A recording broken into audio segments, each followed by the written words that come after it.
si les parece bien, y perdonad por el retraso. Vamos a empezar con seguir con el ciclo en el que estamos, en lengua española, que se reinició tras el descanso estival, tras el descanso de verano, con una conferencia el otro día, el mes pasado, de Gustavo Bueno Sánchez, acerca de un tema que un poco también nos va a concitar hoy mismo. Sobre la pasada conferencia de Gustavo Bueno Sánchez, que para que no estuviesen aquí, era sobre la biografía en paralelo, ¿no?, de José, de Pedro y de José, los dos hermanos, cuyo apellido es Laín Entralgo. Está el Alzheimer ya haciendo estragos. Entonces, Pedro Laín Entralgo y José Laín Entralgo, ¿no? Pedro Laín, pues, digamos, en la trayectoria falangista, ligado al régimen, etc.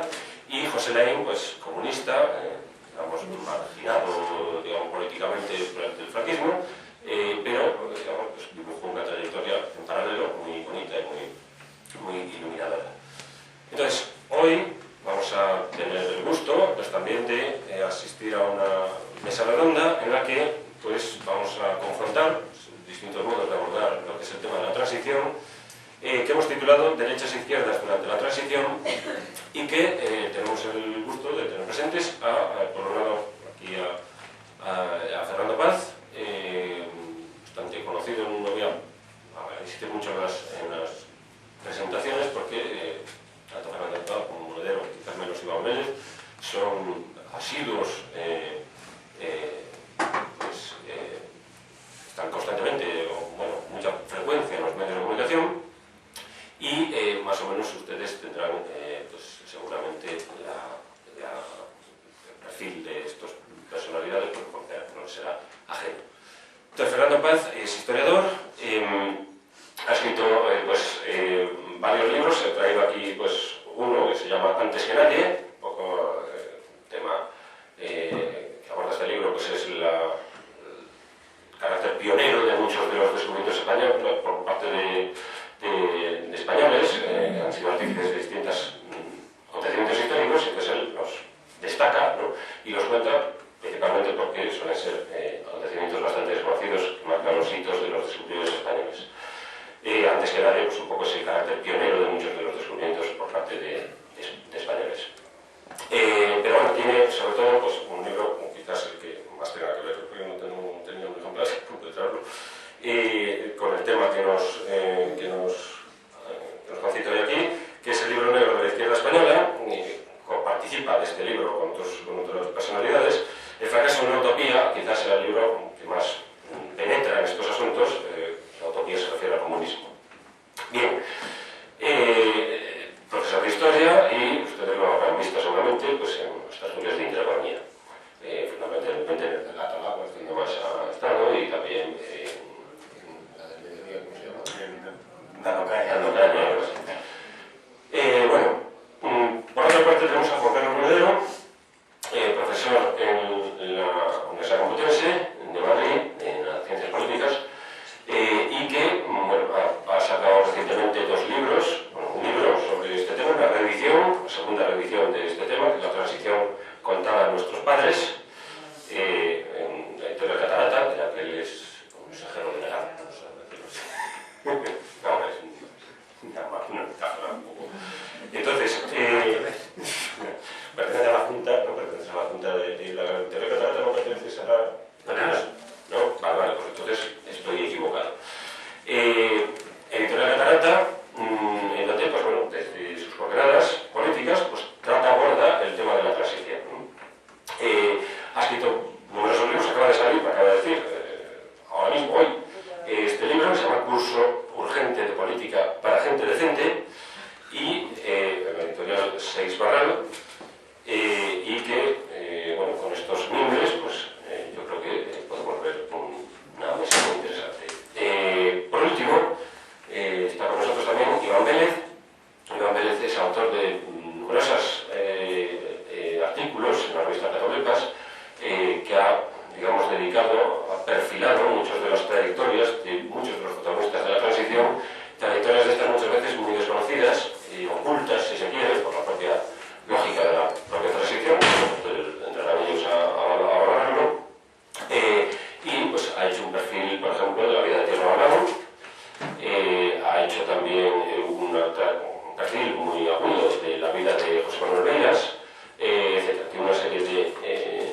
artículos, sacando documentos inéditos hasta este momento, consultando los archivos y demás, como se hace en la verdadera historia, y abordando estos temas en esa perspectiva. Después, en el averiguador, en una página, un apartado de la página de la Fundación Gustavo Bueno, que se llama El Averiguador, que se dibujan ahí muchos perfiles de distintos filósofos, desde filósofos en lengua española, desde Soares, desde el siglo XII en adelante.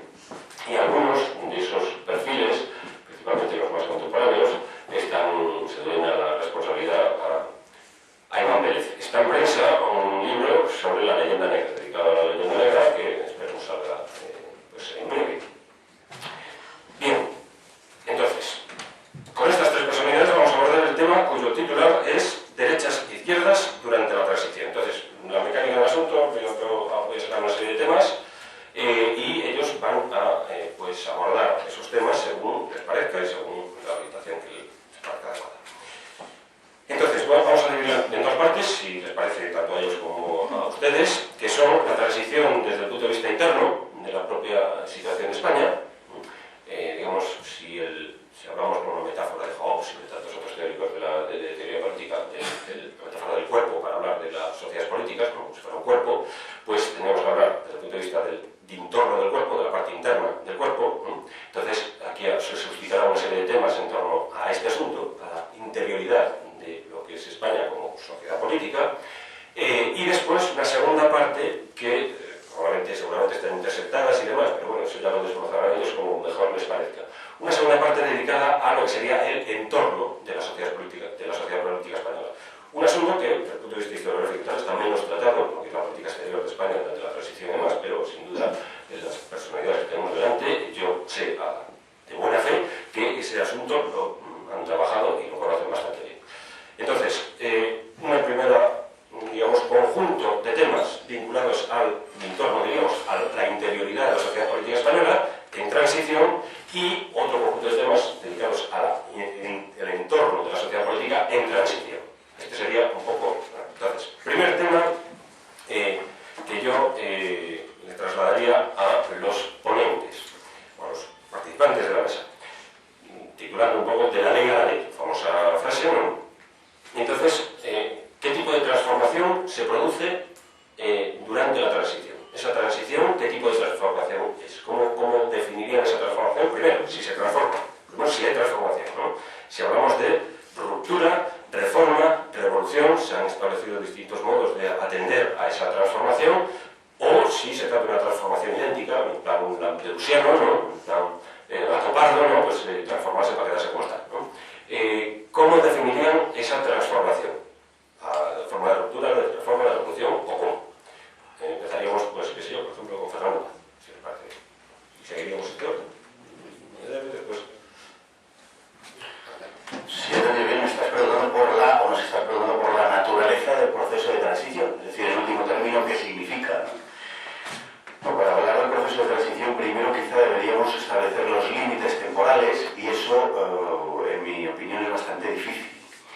Si el proceso de transición en realidad es un proceso de transformación de la vida española, de la sociedad española, yo creo que es más complicado sobre todo establecer el principio más que el final. El final yo lo suelo situar en torno a octubre del 82, puesto que una de las características de la transición es una transferencia de poder desde el régimen anterior hasta el Partido Socialista Obrero Español. Y en ese sentido, en el sentido político, podríamos acordar que termina el 28 de octubre del 82. Por citar una fecha, obviamente nada termina en un momento tan concreto, ¿no? Y cuando empieza la transición, pues sería también verdaderamente complicado, porque en la transición se dan cita muchos factores. Hay una transición de carácter económico, que probablemente pues, es tan importante como las demás, si no más. En términos marxistas sería la transformación de la infraestructura material, y por tanto tendría una trascendencia esencial. Sería pues probablemente necesario ir hacia atrás a finales de los años 50 a los planes de estabilización y a la transformación de la economía española en una cosa sustancialmente distinta de lo que venía siendo hasta entonces, en las dos décadas anteriores.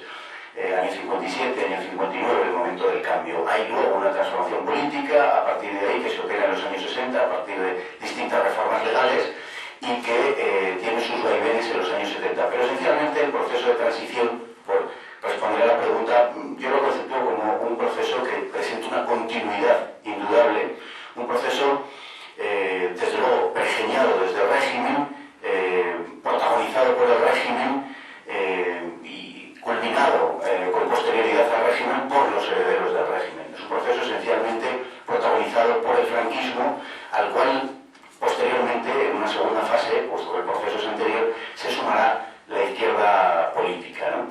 Izquierda política, una parte de la cual está convenientemente preparada para asumir el final de ese proceso de transformación.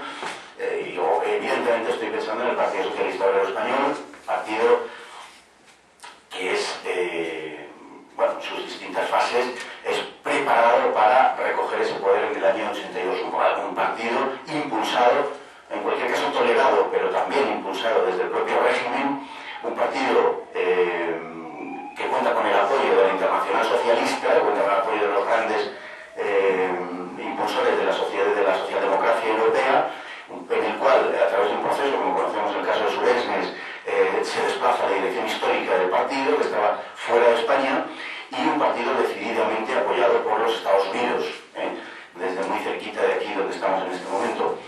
En ese sentido, hay una transferencia de poder, hay una continuidad que permite que la sociedad española asuma el cambio sin grandes alteraciones, sin grandes espasmos, ¿no? En esencia, ese es el proceso de transición y, en mi opinión, esa es la naturaleza. Lo que prevalece en el proceso de transición es esa idea de continuidad de la ley a la ley, teniendo en cuenta que hay dos personajes a los cuales no se ha prestado, en mi opinión, la debida atención, porque han permanecido, bueno, uno de ellos ha permanecido más en un segundo plano, que sería Fernández Miranda, es el gran unidor, al menos de la segunda parte del proceso, y desde luego la figura del rey Juan Carlos, que es una figura sin la cual no podemos entender nada. También hay que establecer que las transformaciones son asumidas por el régimen, son asumidas desde el régimen. En fin, no sé si podemos entrar luego en esto, pero desde luego el propio Franco, el anterior jefe del Estado, tenía conciencia de que a su desaparición la sociedad española iba a ir por otros caminos. No, desde luego, en vida suya, pero sí con posterioridad. Por tanto, quiero resaltar el aspecto de continuidad esencial que tiene la transición prácticamente hasta llegar, vamos a decir, por lo menos hasta nuestros días, no lo sé, pero en todo caso hasta comienzos del siglo XXI. Cuando quieras. Pues vamos a ver. Desde luego, ruptura, yo creo que tampoco se puede aplicar ese calificativo a la transición, precisamente porque el propio término de transición parece contradictorio con el de ruptura.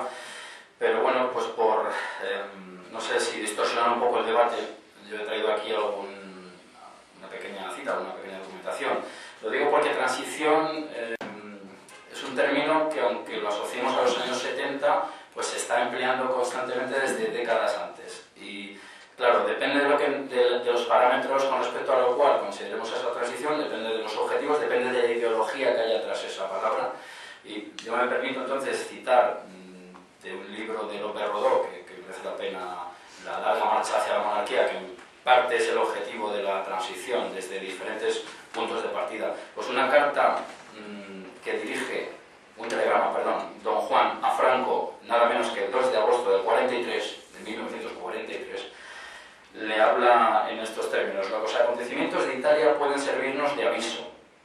Pensando en ellos, las cortes instituidas por su excelencia, acaso puedan ser utilizadas como instrumento en el proceso de urgente transición del régimen falangista a la restauración monárquica que vuestra excelencia, tanto en público como en privado, ha proclamado repetidamente como natural desenlace de la situación política. Es decir, desde el punto de vista del rey exiliado en el 1943, la transición arrancaría en el momento en el cual la monarquía es barrida por la Segunda República Española. En ese sentido tendríamos una transición que podríamos decir que, al menos formalmente, y aunque no en la figura de don Juan, podríamos culminar pues con una restauración de la monarquía. Ahora bien, por eso decía yo el tema de la ideología, que es fundamental a la hora de abordar estos asuntos tan complejos de la transición española. Ahora bien, desde otras ideologías, sobre todo esa que viene alimentada en los últimos tiempos por la mal llamada memoria histórica, pues la transición estaría sin concluir en el sentido de que se considerará la guerra civil, el punto de arranque de la guerra civil, o por lo menos su final, por el hecho de que instaura una dictadura y posteriormente una monarquía que parece que está implícita en esa transición de la que hablaría don Juan, pues como desde ese punto de vista ideológico estamos ante ese paréntesis, el paréntesis sigue sin cerrarse hasta que no venga, no sé si una restauración de la Segunda República, incluso con ciertos fetiches muy habituales en las calles, cada vez que se reivindica una república o con una nueva república. No sé si me explico. Entonces, en ese sentido, pues tendríamos estos dos procesos que depende de cómo lo queramos ver, pues tendrán un desarrollo u otro. A mí me parece que ruptura no la hay. Por otro lado, pues además es muy importante, me parece que pero supongo que por ahí era parte del debate y no sé si me estoy adelantando, hay que contar, lo digo porque Fernando Paz ya lo ha adelantado, con las terceras potencias. Las terceras potencias en absoluto se mantuvieron como espectadores. Influyeron no solamente en la financiación por todos conocida de partidos políticos, partidos que operaron dentro del franquismo con cierta tolerancia, sino que sirvieron sobre todo, y eso sí que me gustaría luego si puedo extenderme un poquito, para consolidar la ideología sobre la que reposa el fruto, si entendemos que se ha llevado a cabo, de la transición española, que es la socialdemocracia y una estructura política, una ideología que la sustenta a nivel estatal y que la estamos viendo sus efectos, a mi juicio, bastante peligrosos en la actualidad. Creo que las bases de esta ideología se están fundando pues, en los años 50, 60, porque creo que sí que hay una cierta ruptura con algunos de los partidos que todavía se mantenían en la Segunda República, y en ese sentido pues la transición tendría ese recorrido ideológico cuyo fruto más acabado quizás sea la socialdemocracia. Yo creo que para empezar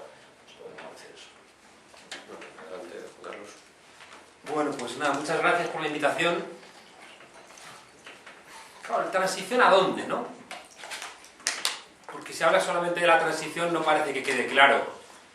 Quizás de dónde vienes, pero no a dónde vas. Hace un par de días se beatificaba, ¿no? O canonizaba, beatificaba creo que era, ¿no? 570 sacerdotes asesinados injustamente durante la guerra civil. Hay todavía 114.000 republicanos asesinados en fosas comunes, en cunetas, en simas, por defender la República, frente a los que dieron un golpe de Estado en 1936. Cuando uno compara, claro, la suerte de esos 570 que merecen ser beatificados con la suerte de 114.000 que fueron asesinados por defender la República, uno dice, parece que la religión católica sigue teniendo. ¿Quieres que coja el micrófono? Bueno, pero es que pensaba que no hacía falta. Para los vídeos. Bueno, decía que para los vídeos entonces que cuando uno mira la suerte de 570 sacerdotes o personas religiosas y la suerte de 114.000 republicanos, uno parece que nota que la Iglesia Católica sigue teniendo mucha fuerza. O cuando vemos cómo la Iglesia Católica ha sido capaz en la ley Wert de volver a insistir en cuestiones que podríamos pensar que están ya benedictadas, pero que parece que tienen presencia. Algunas cosas como muy exageradas, ¿no? Como volver a separar o darle credibilidad a la separación entre chicos y chicas, ¿no? O quitar la asignatura de educación para la ciudadanía o volver a dar a la religión importancia en un currículum. ¿No ve cuáles son las personas que tienen todavía importancia económica en este país y cómo muchas de ellas coinciden con las gentes que se enriquecieron durante el franquismo y que han mantenido ese estatus económico? La transición es a un régimen parlamentario. Es verdad que mucho más débil ese régimen parlamentario que los que vemos en nuestro entorno, y a la restauración de la monarquía borbónica. Es verdad que en nuestra transición peculiar, el último presidente del franquismo fue el primer presidente de lo que iba a ser la democracia, por tanto hay un elemento de continuidad como muy claro. Un rey nombrado en el año 69 por Franco iba a ser el rey. Después de nuestra democracia, los jueces se acostaron franquistas y se levantaron demócratas, igual con los catedráticos de universidad, igual con los policías. Por cierto, tiene que venir ahora Argentina, en nombre de la Ley Penal Internacional, a decirnos que no estamos cumpliendo la ley a la hora de buscar a gente que es rehén de delitos, de lesa humanidad. Y tiene que venir la justicia argentina a decirnos que por qué estamos dando asilo a torturadores, y parece que la justicia española, esa que se acostó franquista y se levantó demócrata, parece que no tiene mucho interés en responder a esas demandas de la justicia penal internacional, no de una jueza argentina. Es verdad, por tanto, que cambiamos el régimen en algunos aspectos. Seguramente las cosas que yo estoy diciendo aquí ahora, si las hubiera dicho durante el franquismo, pues me hubieran llevado a la cárcel, a ser torturado y, vaya usted a saber, dependiendo del momento histórico, quizá también fusilado. Parece ser que cuando yo puedo expresar hoy estas cuestiones es porque algo ha cambiado. Y la gente que dice que vivimos en una dictadura, pues está simplemente diciendo una barbaridad, porque es una manera retórica de hablar, pero que no ayuda a entender lo que está ocurriendo. Lo que sí es cierto es que nuestra peculiar manera de poner fin a la dictadura franquista e inaugurar nuestro régimen democrático, algo que la ciencia política empezó a decir ya hace bastantes años, con la expresión que los vicios, las virtudes de la transición se convertían en los vicios de la democracia, hoy podemos decir que los vicios de la transición se convierten en los vicios de la democracia. Dicho de otra manera, queda sin explicar por qué la escasa densidad de nuestra democracia española, por qué nuestro gasto social es mucho más reducido que el de los países de nuestro entorno con los cuales podemos compararnos, por qué en nuestro país esa tradición de no dimitir, por qué esa corrupción generalizada en los partidos políticos, por qué seguimos teniendo una escuela que después de un esfuerzo muy importante rápidamente parece que puede desaparecer otra vez en sus elementos de calidad. Es decir, todos esos elementos que pudiéramos cuestionar, aquellos que deseamos una democracia pues, un poquito más tensa, no nos los podemos explicar bajo el relato de una transición perfecta y maravillosa. Es decir, que si uno quiere dar cuenta de los elementos que entendemos que no funcionan en nuestra democracia, hay que asumir de una vez por todas que la transición seguramente dejó muchas cuentas sin resolver. Quizá, lo dejo también para la reflexión, a mí me pareció siempre muy insultante que nos dijeran que la transición era maravillosa y que por fin los españoles y españolas habíamos sido capaces de vivir en democracia, pero que al mismo tiempo cuando planteábamos la posibilidad de reformar la Constitución en algunos elementos esenciales, ¿no? Aunque solamente fuera la desigualdad entre hombres y mujeres en la sucesión de la corona, cuando planteábamos que los españoles y españolas pudiéramos quizá, pasados 25 años, 20, 30 años de la Constitución, cuando pudiéramos plantearnos reformarla, nos decían que no abriéramos el melón de la Constitución porque iba a ser peor. Algo fallaba en ese argumento. Con la transición había sido tan maravillosa y había generado unos ciudadanos y ciudadanas sin capacidad de pensar por sí mismos, o bien la transición era maravillosa y por tanto pudiéramos tomar las riendas de nuestro destino en nuestras propias manos y discutir todos los temas porque tendríamos esa madurez. La realidad es que no se nos considera maduras y maduros precisamente porque nuestra transición está llena de agujeros mal resueltos. Bueno, creo que sería pertinente que, para no ser excesivamente rígidos con la mesa redonda, pues ahora, si tenéis objeciones que plantear, cada uno a vosotros mismos, etc. ¿Verdad? Sí, adelante, Iván. ¿Se oye? Sí. Bueno, yo quisiera pues darle una cierta réplica a Monedero. Vamos a ver. En primer lugar, pedirle que me aclare qué es democracia densa. Porque el franquismo habla de democracia orgánica, más o menos entendía, la representación iba a través de la familia y ciertas instituciones, pero la democracia densa yo no sé lo que es. Ahora bien, este fracaso, este triste panorama que se nos acaba de presentar, ¿a quién hay que achacárselo? Quiero decir que aquí, ¿cuál ha sido la labor de la oposición? ¿Con qué fuerza ha contado la oposición? Es decir, la oposición al franquismo, que estaba capitalizada en gran medida, al menos así se ha denominado, por el partido, es que resulta que el partido llega a las puertas del posible cambio por la muerte del dictador, la muerte del individuo corpóreo que encarnaba el símbolo de esa dictadura, llega exhausto, llega creyendo que tiene una escala superior a la que tiene y llega completamente envuelto y se ha metido en la cama precisamente con los enemigos de su proyecto. Y aquí tenemos, yo me las he traído, la composición de las dos plataformas que convergen en la plata junta famosa, la Junta Democrática de España y y su oposición socialdemócrata, la plataforma de Convergencia Democrática, pues que es de tal heterogeneidad, tantas contradicciones tienen esas dos plataformas que acaban fusionándose, que es lógico que acabara pues produciendo los efectos que tenemos ante nosotros. Por poner un ejemplo, la Junta Democrática, pues tenemos a Carrillo, a Calvo Soler, en fin, eso no hay Dios que lo entienda.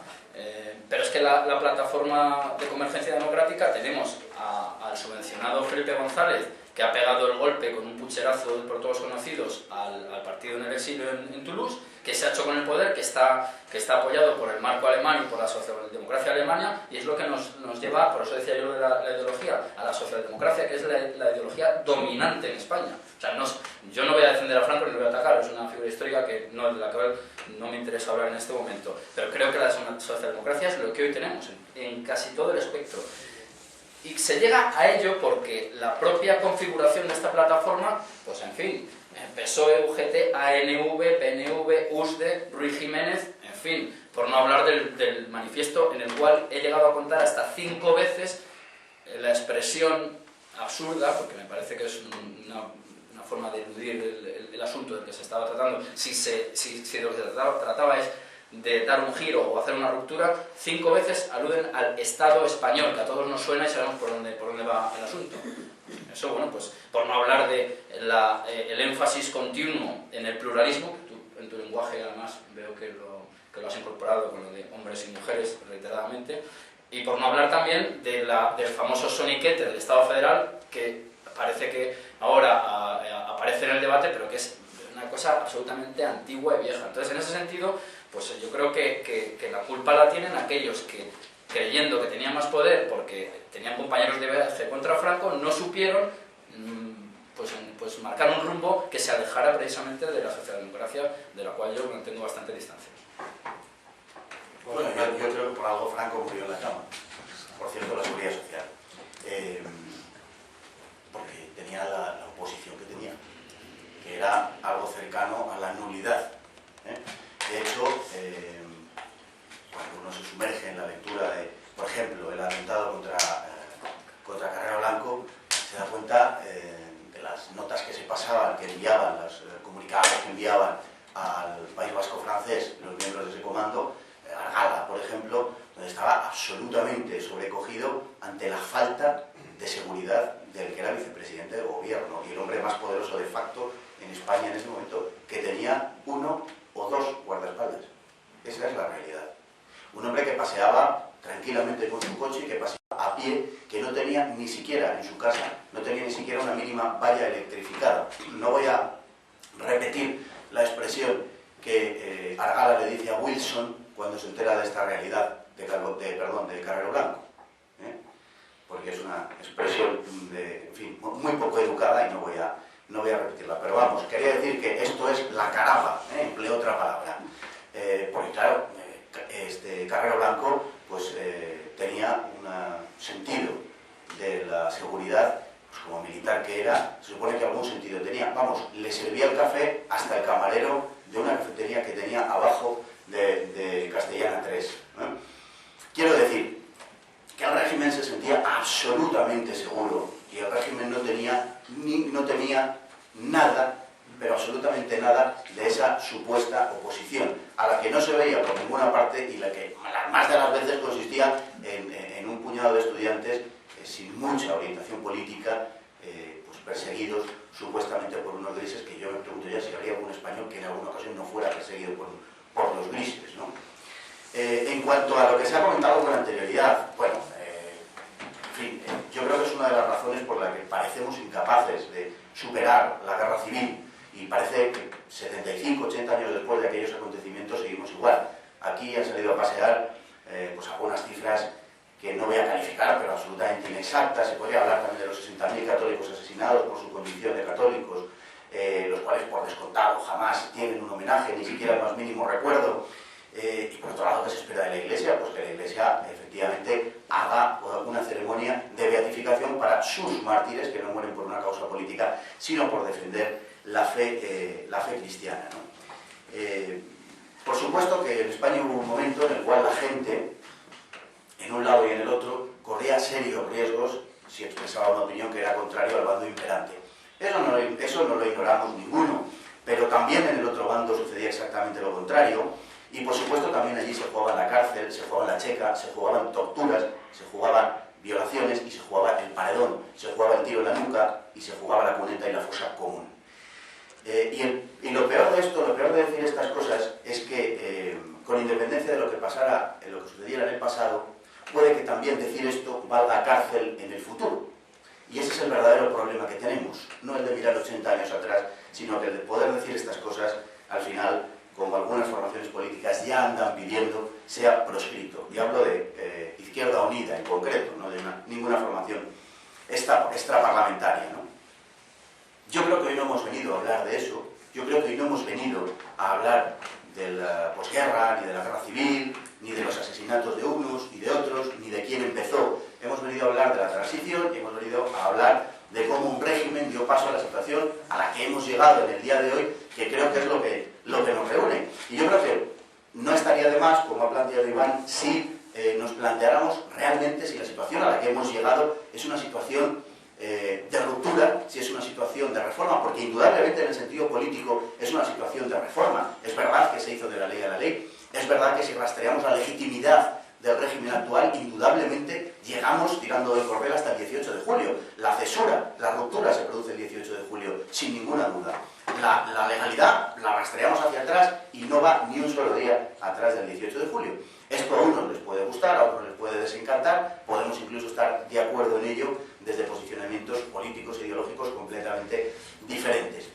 Pero habría que establecer si esa reforma, ese reformismo político, de tipo político, no ha venido acompañado también por encima o por debajo de ese reformismo de una verdadera ruptura en cierta medida, en tanto en cuanto sí se ha producido una ruptura, un cambio, yo diría, me atrevería a decir que radical, en las mentalidades y en el paisaje cultural, más allá de que las fórmulas políticas efectivamente sean formas o fórmulas productos de la reforma. Eso es indiscutible, pero las mentalidades yo creo que han dado un cambio hasta el punto de casi poder afirmar que sí se ha producido una reforma, una ruptura, si comparamos la España de los años 50 a la España actual en cuanto, por ejemplo, a los valores. Me parece que es una cosa absolutamente clara, ¿no? Pero, sin duda, también con respecto a esto habrá opiniones. Claro, hay opiniones. Fíjese que a mí me gustaría que saliéramos todos y todas. Con lo primero basta. Realmente con lo primero basta. ¿Sabe qué pasa? Que el lenguaje... debates... No, pero yo no entiendo lo que usted dice. El lenguaje es una cosa viva. El lenguaje no es una cosa muerta. Entonces, como es una cosa viva, evoluciona con los propios pueblos. Y si de repente hay gente que es mujer y cuando dicen todos no se siente identificada, pues tenemos que ver qué hacemos. Cuando dicen personas, también nosotros. No vamos a centrar. Fíjese, vamos a dejar. No, pero si me parece bien. Fíjese que les estaba diciendo. Tendrán un paso al público y ahí. Les estaba diciendo que lo bueno de traer, supongo, y aquí de venir, que yo también sé de dónde vengo, ¿no? Lo bueno de confrontar posiciones diferentes, siempre y cuando nos respetemos y no nos consideremos más listos que nadie, sino que ni siquiera más morales, ¿no? Sino que el hecho de que confrontemos ideas es que a lo mejor salimos mejor de aquí, ¿no? Salimos con más claridad de lo que piensan unos y quizá entendiendo realmente lo que pensamos pudiéramos salir de aquí para construir encuentros, que yo creo que es lo que muchas veces necesitamos, ¿no? En ese sentido, fíjense ustedes, le diría a Iván, solo digo a mis alumnos que la humildad es muy importante, porque si no somos humildes quedamos a menudo como necios, ¿no? Y cuando queremos descalificar a alguien porque algo no lo entendemos, si lo planteas con humildad puedes aprender, pero si lo planteas con sorna o con chanza, pues igual quedas como que hay cosas de las cuales te ríes porque las ignoras, como decía Machado. El concepto de densidad democrática seguramente es el concepto con el que más estamos trabajando en la ciencia política desde hace 10 años.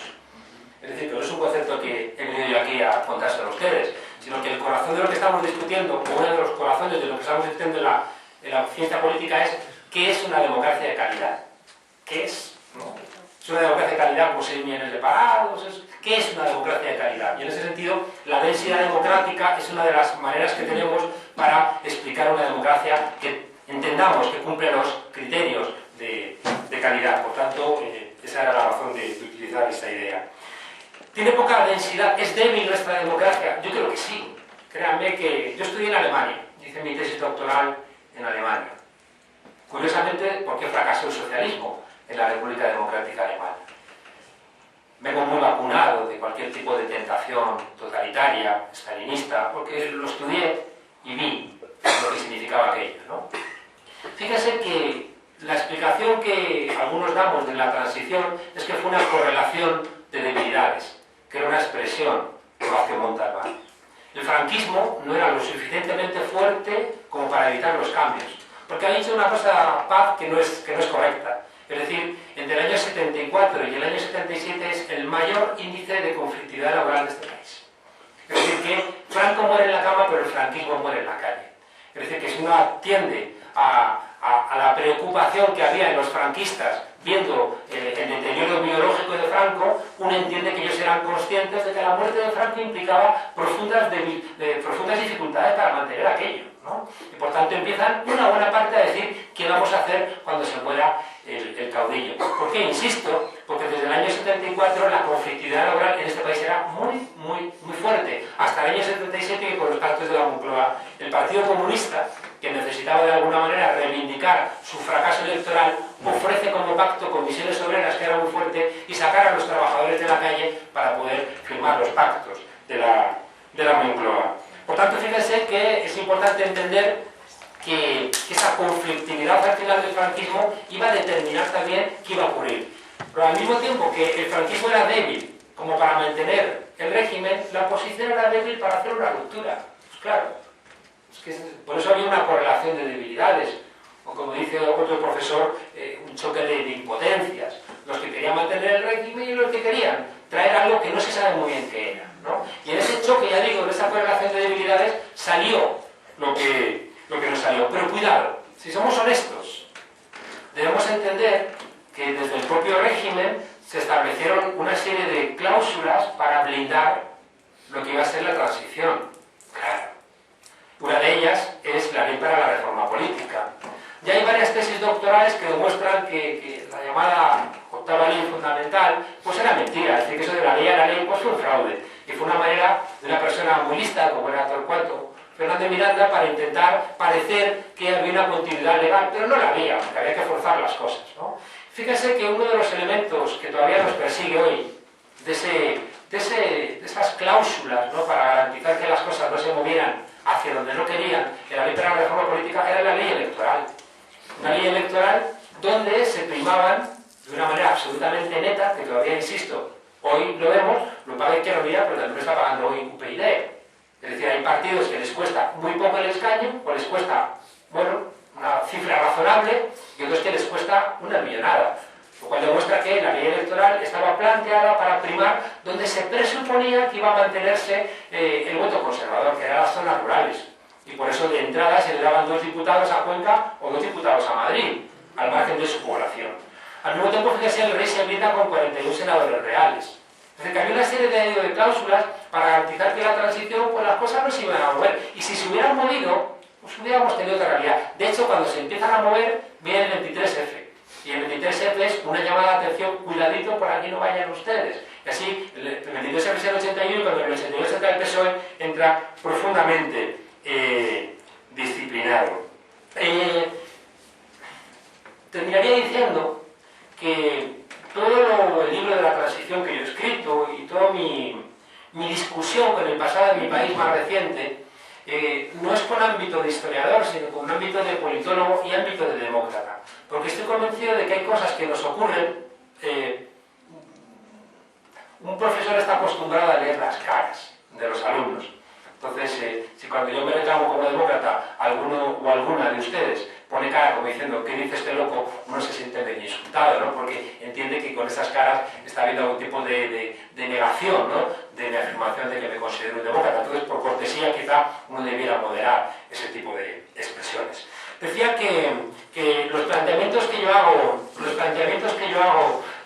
respecto de la transición y del franquismo es porque me gustaría tener una democracia donde los corruptos estuvieran en la cárcel, donde no hubiera financiación ilegal de los partidos políticos, donde realmente premiáramos a la gente que le interesa lo colectivo, donde la gente que es capaz de sacrificar al colectivo por intereses individuales recibiera su castigo. Y eso es lo que me hace a mí, ya digo, ir al pasado, a intentar clarificar determinadas cuestiones, y por eso la Iglesia.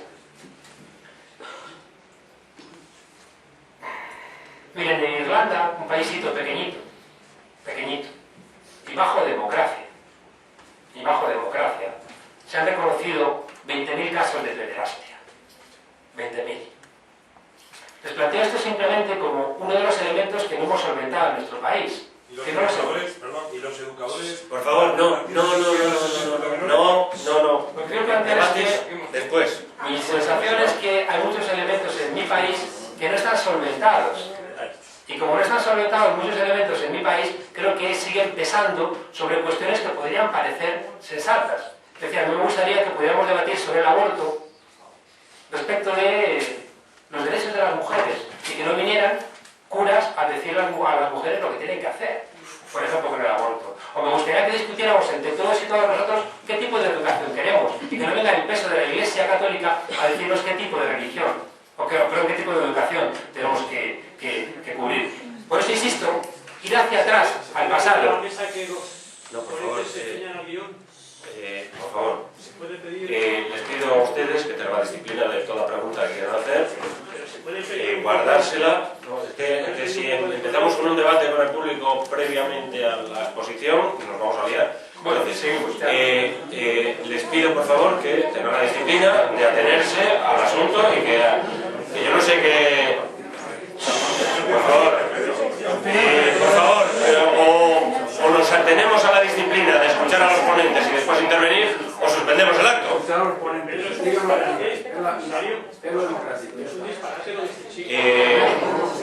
Vamos a ver. Por favor, o respetamos la mesa o suspendemos el acto.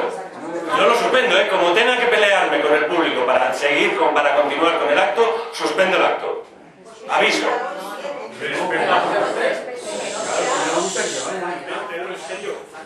Tiene que haber respeto mutuo y la mesa no puede insultar subliminalmente a los asistentes. Yo no creo... aquí insulto creo que no ha habido. No ha habido insulto. Entonces, si una opinión nos puede ofender, eso es otra cosa distinta. Pero voluntad de insulto no ha habido en ningún momento. Entonces, nos atenemos, y quien quiera, y no estoy dispuesto a que vaya. O suspendemos la mesa si tengo que pelearme como moderador de la misma con el público. Esto es lo que hay. Pues si quiere me apoyo yo también, o sea que tampoco si mi presencia les molesta, tengo tanto que hacer, de verdad, o sea que si consideran que no va a aportar nada, de verdad... Por favor, puedes seguir. Muchas gracias. Por favor, la próxima interrupción suspenderá, pero lo siento, He terminado, gracias. Sí. Bien.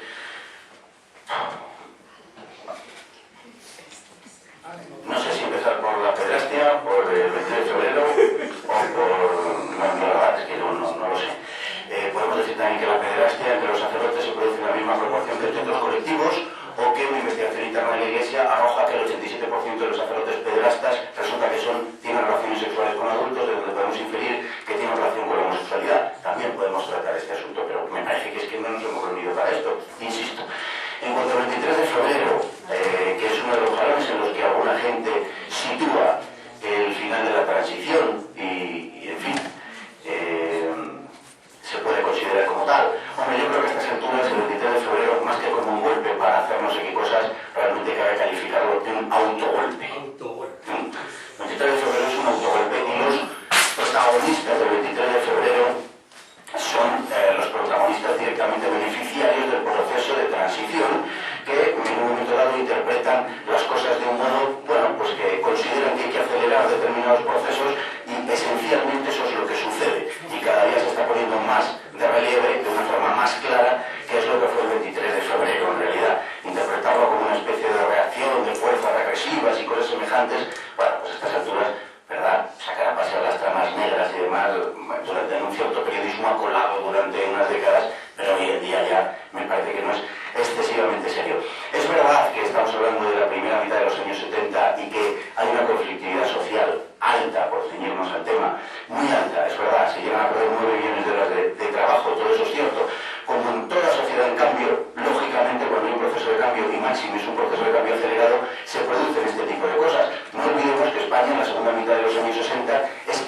segundo país del mundo en crecimiento. No olvidemos que España se convierte de un país atrasado, de un país tercermundista, de un país rural, de un país prácticamente analfabeto, con unos índices de más del 30% de analfabetismo, pasa a ser un país en el cual en la práctica está erradicado el analfabetismo, tenemos un 6% en el año 75, y tenemos también una posición de España como novena, octava, décima potencia industrial del mundo y entre los 12 países, 15 países más desarrollados del mundo.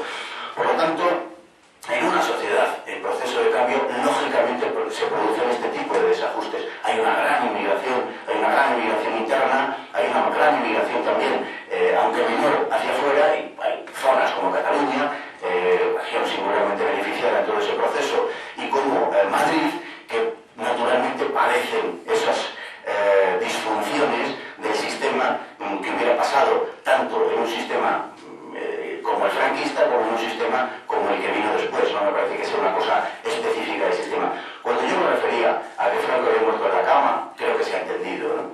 Pero en fin, no importa, lo aclaro. O cuando me refería a la situación de Carrero, lo que quería poner de relieve simplemente era que la oposición al franquismo fue una cosa pues bastante nimia, fue una cosa que se despachaba en realidad pues con un par de retenes de policía, hasta que rompe el terrorismo, por cierto, operando en relación con algunos partidos políticos de la oposición, singularmente con el Partido Comunista de España, con algunos miembros del Partido Comunista de España, en una especie de situación de medio pensionismo, como es el caso de Eva Flores o de Alfonso Sastre, o en algunos casos de gente que pertenecía al Comité Central, como han sido las acusaciones vertidas directamente en el crimen de la calle del Correo, por ejemplo, o la participación de Simón Sánchez Montero en este tipo de actividades. Entonces, esta era la única oposición real que terminó siendo necesariamente una oposición de carácter terrorista, porque el resto de la oposición prácticamente no existió al margen de las actividades laborales de los comunistas,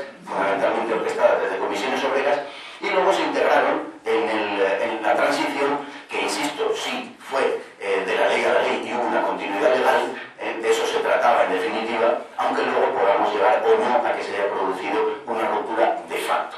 Pero es indudable que desde el punto de vista legal esa ruptura no se ha producido. Vamos a ver. Parece que estamos más tranquilos. Vamos a ver, yo creo que en todo el periodo de la transición también hay una serie de ideas flotantes, pero flotantes en relación a muchos de los grupos de oposición. Es decir, una figura que la memoria histórica, porque parece ser que estamos atrapados en gran medida por ese prisma ideológico ahora imperante, que la memoria histórica colocaría como facha canónico en gran medida, como es Ridruejo, el señor Ridruejo, es un señor que apuesta por un tipo de socialismo, lo defiende constantemente, apuesta por Europa, y ¿qué es eso sino el sustrato de la política española actualmente existente? Yo lo que quiero subrayar es que muchas de las ideas que han cristalizado en la actualidad estaban operando en ese momento, e incluso, porque el Partido Comunista es clave en este sentido, porque muchos estaban unidos contra los comunistas y muchos contra Franco, y luego cuando se desvanece en gran medida el PC y cuando Franco muere, se dan cuenta que estaban en una misma dirección, pero que empezaban a dispersarse. Yo creo que es una idea que hay que tener presente a la hora de analizar este tramo, que no sé si son 50, 60 años, pero desde luego no son los 30 que habitualmente se suelen manejar. Por otro lado, la Iglesia, claro, en la Guerra Civil, que al final es otro de los temas recurrentes, la Guerra Civil, pues evidentemente las conexiones Franco e Iglesia son evidentes, pero cuidado, la Iglesia no se queda inmóvil y hace que, y precisamente esa connivencia entre Franco y la Iglesia hace que muchos de sus primeros partidarios se alejen, y es el caso de parte del falangismo. Pero por otro lado, la Iglesia que Monedero pues ha criticado desde un punto de vista que a mí me parece que es que peca de eticismo. Si venimos aquí a hablar de política, que es lo que yo entiendo que venimos a hablar, conviene no introducir demasiados aspectos éticos, porque creo que nos desvían enormemente y distorsionan bastante el debate. La Iglesia también actúa como oposición a Franco, la Iglesia también apoya fuertemente muchos de los movimientos disolventes que son parte importantísima en la transición. Por ahí se puede acceder con mucha facilidad al manifiesto de, una carta que escriben unos seminaristas en Derio, pues que es, yo no sé si es el PC que funda ETA, pero desde luego esos seminaristas tenían el ABC del racismo araniano o aranista, la autodeterminación, lo mismo, exactamente lo mismo, hablan de la castellanización del País Vasco, es decir, son las bases ideológicas y fundacionales de ETA. En ese sentido, yo lo que quiero recalcar es que hay un montón de corrientes que aquí no se puede hablar con maniqueísmo. De hecho, el propio rótulo pues invita a cierta confusión en el sentido de hablar de izquierdas y derechas, porque por tirar de otro documento, porque hay que intentar sustentar a veces algunas afirmaciones. En el año 62 se produce el famoso contubernio de Múnich, ahí se hace visible, y con ese europeísmo que hace caer, se le daba a un amplísimo espectro del arco parlamentario español, y no quiero acordarme del famoso eurocomunismo, yo creo que ahí hay un problema gravísimo. Pues como digo, en el año 62 que se produce el llamado contubernio, a la vuelta de ese contubernio pues se producen un montón de reuniones de esa oposición que ya digo que estaba unida en tanto que oposición, pero que tenía objetivos diferentes, en la cual el Partido Comunista, que digamos que es uno de los aglutinantes, se deja envolver por primera vez, o una de las primeras veces, por compañeros de viaje, y siento repetirme con respecto al anterior, porque yo creo que no se ha tenido en cuenta, por grupos pues que luego le irán desactivando. Hay un acta levantada por Manuel Sacristán, en la cual reunido con Tierno trata de hacer esta maniobra de subsumir el PC en toda la oposición que se está orquestando en Madrid y tratar de vincularla a Europa. En ese sentido, creo que estas oposiciones al final se diluyeron y el fruto al que se ha llegado, pues como digo, es la socialdemocracia. A mí me parece que es una de las mayores intoxicaciones ideológicas. Que tú has hablado de densidad democrática o democracia densa, yo pondría sobre la mesa otra expresión, que es el fundamentalismo democrático, que atrapa y que impide el desarrollo incluso de algunos debates. Bueno, yo creo que el tema interno fue bastante tratado y también se han tocado aspectos de los externos y demás, pero bueno, vamos a fijar un poquito esta discusión que estaban teniendo ahora relativos al franquismo y al antifranquismo, esa variabilidad, esa diversidad que representa el antifranquismo, yo creo que sería interesante que abordasen ese asunto un poco en recto, se puede haber abordado desde distintos aspectos, pero yo creo que en recto, es decir, esa variabilidad del antifranquismo, que hay que recordar, recordar dos cosas, que en las elecciones del 77 la mayor parte de los votos van para aquellos grupos que en principio se presentaban como antifranquistas. Las elecciones del 77, una mayoría favorable a los grupos políticos que procedían de lo que se supone el antifranquismo. Segundo aspecto, la clandestinidad. ¿Qué tipo de, ser tiene la clandestinidad? Es decir, muchos entienden que, desde distintos partidos políticos, por ejemplo, yo he escuchado muchas veces, he oído hablar a ciertos miembros del Partido Comunista hablando de la ausencia de clandestinidad total por parte del socialismo. El socialismo no estaba en la clandestinidad, estaba desaparecido la clandestinidad. Bueno, este aspecto, como tratemos este, es un aspecto que ha abordado a Iván y que yo creo que Modelo ha invitado a tratarlo también, que es el papel de la Iglesia Católica. La Iglesia Católica, hay que recordar también, os recuerdo, que ni un solo cura, salvo uno, el cura de Berlín, fue amenazado por ETA. Ni un solo cura, ni uno.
patria fueros rey, pues se convierte en el lema de Dios y leyes viejas, ¿no? Como recuerda que es el lema del PNV, que todavía figura en el Euskadi Buru Batzar, en el Comité Central del PNV, como el lema que inscrito sobre el auguro, ¿no? Dios y leyes viejas, evidentemente, recuerda mucho al lema de Dios fueros, ¿no? En cuanto a la patria, transfieren esa lealtad de España a Euskadi, a eso que Sabino Arana se inventa, que llama Euskadi, que nunca había existido. Y en cuanto a lo del rey, pues bueno, es algo que lógicamente al no disponer de ninguna mano, pues prescinden del asunto. A partir de ahí hay una nueva derrota, digamos que ese carlismo de nuevo vuelve a radicalizarse tras la derrota de 1939 y se produce una situación muy curiosa en el seno del movimiento nacionalista vasco. Por un lado, el PNV se convierte, y no quiero exagerar mucho al decirlo, en un partido directamente dirigido y controlado por la CIA. Los cargos más altos del Partido Nacionalista Vasco son miembros, muchos de ellos son miembros de la CIA, e incluso algunos miembros de ETA aprendieron a disparar en el Monte Orbea con instructores del PNV que habían sido eleccionados por la CIA. ¿Bien? Entonces, en cuanto a eso, caben pocas dudas. Claro, cuando uno se plantea como una organización terrorista, nacionalista y marxista-leninista puede provenir de determinadas inspiraciones o encontrar ayuda o encontrar impulso en algunos cenáculos como los de la Central de Inteligencia Americana, pues realmente le lleva a uno a considerar lo lejos que pueden llegar las cosas en política, y en tantos saltos nos encontramos con que llegamos desde el tradicionalismo carlista, desde el legitimismo dinástico y desde la afirmación del integrismo católico, llegamos hasta nada menos que ETA, hasta el marxismo-leninismo, a través de una serie de transformaciones ideológicas, fundamentalmente en el Sí, por supuesto. En el contexto de la tradición jesuítica, por ejemplo, no sé qué se supone la Z, y bueno, se supone no, pues está probadísimo, esas asambleas tienen lugar en los lugares de ejercicios espirituales jesuíticos. Existe una tradición, que es el derecho a resistencia, etcétera, promovida por Suárez, por Mariana, etcétera, que es el asesinato del tirano. Entonces, no hay por qué, a pesar de la propaganda, digamos, tarra quizás, se podría pensar que el marxismo-leninismo es una especie de, bueno, como por otro lado determinada iglesia por Sudamérica, etcétera, la teología de la liberación y tal también se revistió, ¿no? No hay por qué pensar, no hay por qué vincularlo pues al marxismo-leninismo, entre otras cosas porque el marxismo-leninismo es absolutamente refractario a la división, a la secesión, por la propia lógica del marxismo-leninismo. Es decir, el marxismo-leninismo lo que busca es la transformación del Estado burgués, el Estado socialista, pero íntegro, no por partes. Pues no tiene ningún sentido vincular la ideología terra al marxismo-leninismo, por la propia inconsecuencia. Entonces, y sin embargo, a la Iglesia sí le puede interesar la división, desde el poder eclesiástico, la división del poder civil, para, digamos, coordinar determinadas y presionar en determinados grupos, etc. Entonces, por ejemplo, ya la escuela misma. Entonces, que no domine el Estado y que pueda dominar las icastolas, etcétera, etcétera, la propia Iglesia, como así sucedió. Entonces, a mí soliviantarse por el papel de la Iglesia y porque a la Iglesia determinadas cosas se llaman la Iglesia me parece pues excesivo si tratamos de estar analizando abstractamente, insisto, el asunto. Bueno, sin duda. Bueno, en cuanto a lo que comentabas, lo hemos hablado en alguna ocasión, la esencia del marxismo-leninismo obviamente es de un extraordinario oportunismo ideológico y por tanto puede adoptar una formulación internacionalista como puede adoptar una formulación nacionalista o ultranacionalista, según convenga en ese momento al interés del Partido Comunista. Yo niego que haya un apriorismo a ese respecto, porque el apriorismo verdadero es la afirmación de un relativismo que les lleva a adoptar cualquier tipo de formulación política si es útil, ¿no? Tenemos el caso de Cuba, por ejemplo, tenemos el caso de Vietnam, el caso de Camboya. Es decir, el marxismo-leninismo en muchos casos ha adoptado formulaciones de tipo no ya nacionalista, sino incluso ultranacionalista. Por otro lado, recordamos el caso español, que es el único caso en el cual la Tercera Internacional reconoce la existencia de un partido comunista que no se corresponda con un Estado-nación, que es el caso del PSUC. El PSUC es el único caso en la Tercera Internacional en el cual existe un partido comunista reconocido por la Central, reconocido por Moscú, y que no se corresponde con un Estado-nación. Por lo tanto, hay una cierta tradición. De otro lado, si se asienta la realidad de que eso que llaman Euskadi, que por supuesto no existe, es un invento de Sabino Arana, como hemos dicho antes, eso que llamamos Euskadi es en realidad un país invadido por un malévolo país castellano, un ejército, en fin, de gentes corruptas y pecadoras, etcétera, etcétera, pues parece que cobra carta de naturaleza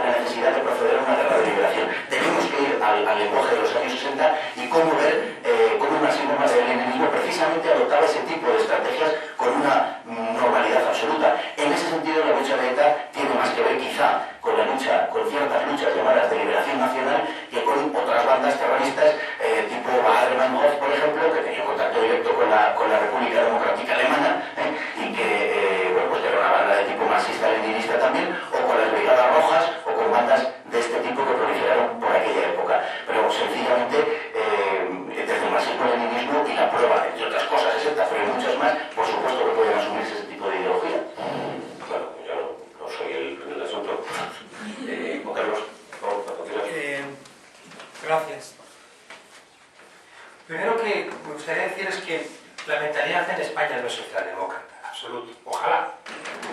La mentalidad en España sigue siendo muy franquista. ¿Y saben ustedes en qué se verifica? Para que no discutamos sobre elementos que no podamos compartir. Miren, España sigue siendo un país muy individualista. Es decir, seguimos siendo un país muy clientelar. Cuando uno está en América Latina, uno se encuentra a España. A veces que decimos son repúblicas bananeras. Nosotros somos un reino bananero. Cuando nos comparamos con otros países de nuestro entorno, ya digo. Somos un país muy individualista con dificultades para construir los elementos colectivos y por eso también somos muy clientelares. Es que no recordamos alcaldes corruptos con la gente abajo celebrando a ese alcalde cuando sale de los juzgados. Es una cosa que abochorna y que tiene mucho que ver, ya digo, con esa tradición clientelar, individualista de nuestro país que viene todavía, ya digo, del franquismo. De la misma manera somos un país con miedo. Es decir, este país no ocurre como en Francia, cuando tú tienes como referencia la resistencia o tienes como referencia la toma de la Bastilla, pues salen países con más coraje. Mientras que aquí es un país donde seguimos diciendo a nuestros hijos, a nuestros nietos, hijo no te signifiques, hija no te metas en problemas. En tercer lugar, somos un país muy irreverente con el poder, somos muy de hacer un chiste, una chirigota, pero después somos muy obedientes con el poder. Mientras que en mi experiencia, ya digo, en Alemania y en otros países en los que he vivido, es que la gente es menos irreverente con el poder, pero es más desobediente con el poder y por tanto los políticos tienen que obedecer más al pueblo. Y por último, y por eso volví al tema de la Iglesia Católica, somos un país bastante resignado, cosa que ya digo, en otros países donde a la religión se le ha puesto en su sitio, que pertenece al ámbito de la fe privada y no al ámbito de la construcción política colectiva, la resignación no desempeña ese papel. Otra pregunta que has hecho tú, la de la clandestinidad. La clandestinidad en España ha podrido a todos los partidos políticos. Ningún partido político en nuestro país es democrático. Es decir, me da igual el que sea. Sea un partido vasco, catalán, sea el Partido Popular, el PSOE, el Izquierda Unida o el Partido Comunista. No hay democracia interna por ningún lado. ¿Por qué? Porque hemos heredado dos cosas muy también de nuestro país. Una es ese funcionamiento durante la clandestinidad, en ese sentido afectó más a los partidos de izquierda que permearon después en la democracia ese comportamiento, donde no se discute, al líder no se le discute, y se pueden hacer cacicadas de cuando alguien te sobra, lo castigas. Y en segundo lugar también seguramente tiene que ver con nuestra tradición católica, donde si hay un Dios y hay una tradición muy unitaria, seguramente también eso se traslada a la concepción de los partidos políticos. Y en ese sentido tenemos dificultades, ¿no? Te digo, para entender la pluralidad. Y el tercer elemento, fíjese, y si ha estado aquí Gustavo Bueno, claro, lo han podido discutir profundamente, y es cómo se ha construido este país, ¿no? Entonces, claro, si pensamos en esencias, pues ya no nos vamos a encontrar, ¿no? Si alguien realmente cree que hay una esencia de lo español, pues ahí ya no nos vamos a encontrar, porque yo creo que no hay esencias. Creo que la historia de los países son construcciones muy sujetas al azar. Y el azar puede hacer que se separe Portugal, que otro territorio pertenezca a Francia. Es decir, la historia puede haber significado cualquier tipo de cuestión. Es decir, no hay esencias. Y es muy difícil discutir qué sería la esencia del español. España se construye por agregación y eso hace, fíjense ustedes, que el País Vasco, dice Fernando Paz, que el País Vasco no existe. Es que en ciencia política van a encontrar ustedes muy poca gente que diga que las naciones no sean comunidades imaginadas. Hace poco en Stirling, a una estatua de William Wallace, un personaje de leyenda, que no hay constancia histórica de que haya existido, pero que sí es muy famoso por la película Braveheart y que alimentó mucho al secesionismo escocés. Bueno, pues a una estatua reciente, hace unos años, en Stirling le pusieron la cara de Mel Gibson, ¿no? Uno puede decir, pues qué tontería, o no. Cuando uno no tiene creencias de cuál es lo que entiende que es su patria y demás, intentar anclarlo en cuestiones que no sean religiosas, pues es problemático. Y si lo quieres anclar en cuestiones religiosas... Disculpa, Juan Carlos, he interrumpido antes, si no te importa, te interrumpo un momentito para plantearte una objeción. Es decir... prefiero terminar. Vale, venga, terminamos. Sí, porque sé que es problemático, sé que tú vienes de la tradición de Gustavo Bueno y sé que estas cosas son puntos de vista diferentes. Pero lo que me interesaba, fíjese, para no hacerlo más largo el cuento, es decir, que las patrias son lo que uno piensa que es su patria y que uno lo puede anclar en mayores mentiras o menores mentiras. Sabemos que está haciendo ahora una buena parte de Cataluña, donde parece que... Estuve hace poco en el Museo de la Memoria en Cataluña. Un museo muy bonito, por cierto, con una parte que creo que a mí me parece que es muy sensata, que es recordar la represión franquista. Hay un problema, y es que parece que entre los represores no había catalanes. Y claro que había catalanes. Es decir, que las víctimas no lo eran por catalanes, las víctimas ni por extremeños ni por andaluces, las víctimas eran por ser republicanos y eran catalanes también. Por tanto hay que tener cuidado también, porque hay gente que de otros lugares también del Reino de España están haciendo invenciones. Sabina Arana, a partir de la crisis del 98, se inventa otro país. ¿Y qué es la Icurriña, sino la bandera, la Union Jack inglesa pintada de otros colores? ¿Esa es una invención? Pues seguramente no menos que juntar a lo mejor Castilla y Aragón. Es decir, que ¿por qué son más verdad una cosa que la otra? Es decir, ¿dónde está el Dios que ha hecho verdad revelada? españolista que fundó... A ver, por favor. No, pero que, fíjese, que puede venir alguien, pero es que puede venir alguien que dice que, como esas son definiciones de sentimientos personales, y si de repente, fíjense ustedes que es uno de los problemas que tenemos, yo creo, y estaba viendo a lo de si ETA y la religión tienen mucho que ver. Si uno entiende que las naciones, que son creencias, se sostienen sobre creencias también religiosas, uno entiende que siempre que hay una nación hay un clero. Es decir, si uno se pregunta cuántas iglesias católicas hay en España, uno se da cuenta de que hay tantas iglesias como naciones se ven a sí mismas. Es decir, que la iglesia madrileña no existe mucho, ni la andaluza, la catalana sí, la vasca también. ¿Por qué? Porque las dos comunidades imaginadas suelen ser la nación y la religión. Y por tanto, suelen ir de la mano. Es muy difícil que haya una reclamación nacional de donde sea, de la ruptura de la Unión Soviética. Uno puede decir, ¿dónde salieron tantos curas de la ruptura de la Unión Soviética? Pues porque siempre que hay una reclamación nacional va a haber también curas, porque forman parte de la misma construcción simbólica de que venimos del pasado y vamos hacia el futuro. La nación y la religión son respuestas al hecho de la muerte. Y en ese sentido, y termino, en ese sentido... Por favor,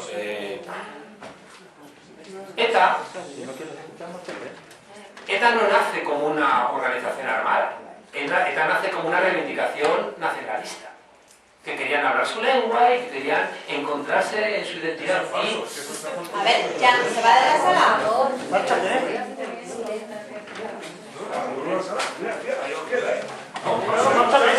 Claro. Una persona, si la tenta por favor.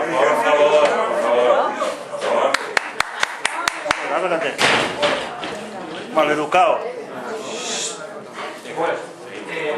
Bueno, entonces les decía que por supuesto que en el momento en que la construcción inicial de lo que luego va a ser ETA, y que incluso cuando tiene su propio nombre, nace como una reivindicación identitaria, pues claro que está muy vinculada a la construcción también identitaria de cualquier nación, que es el elemento religioso, y por tanto siempre nos vamos a encontrar, y por eso la importancia que ha tenido lo religioso en el entramado de ETA del aspecto religioso.